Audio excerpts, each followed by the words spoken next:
So after watching the preview for this episode and the last episode, I was extremely concerned about the filler bees that we saw coming into this episode, because we all knew that shit was going to be a real drag.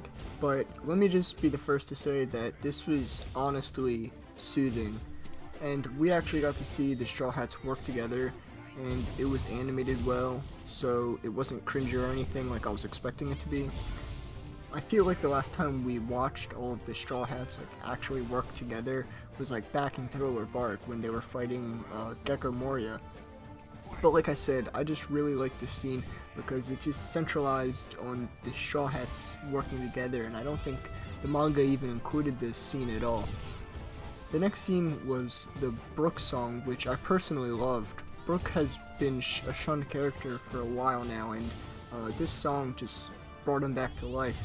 It wasn't as eccentric as I thought it was in the anime, because it's music. It wasn't as eccentric as it was in the manga because it's music. But the fact that Brook had his own little 3 minutes of spotlight was just phenomenal. And not only was it entertaining, but it was hilarious too. I feel like the anime only watchers kind of get aggravated with all the filler scenes, like the bees and the Brook song, so it might just be because I'm a manga reader, but I just absolutely love the music and these little filler scenes. And I honestly feel like that it adds personality and character, and it's an easy way for them to develop. So the Straw Hats finally reach Viper, and I love the music that they had when they arrived there. I'm actually playing it right now because the track is just complete fire. It honestly reminds me of playing a SNES game, Super Nintendo. Just one of those old tracks, just absolutely great. So they reveal Pedro right before they meet Viper, and I like the way that his character is designed in the anime. We don't get to see that much Pedro, but then we finally get to meet Viper, and he was a lot more hilarious than I remember him being in the manga. And then the episode ends with Peckham's telling the Straw Hats about the wedding, and that Sanji is the son of the leader of the Vinsmoke family.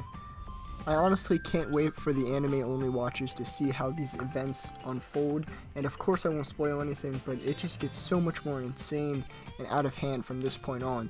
This episode was great, and even though they were just trying to clunk up time with filler bees and songs, I personally loved the episode. But like I said, it might just be because I'm a manga reader, so they don't focus on the crew moments as much as the anime does, and those are honestly one of my favorite parts of One Piece and why I watch the show. But overall, I'm going to rate the episode an 8 out of 10. So thanks for watching this video, guys. Make sure to go check out my other One Piece content if you enjoyed the video for more One Piece reviews, theories, and discussion.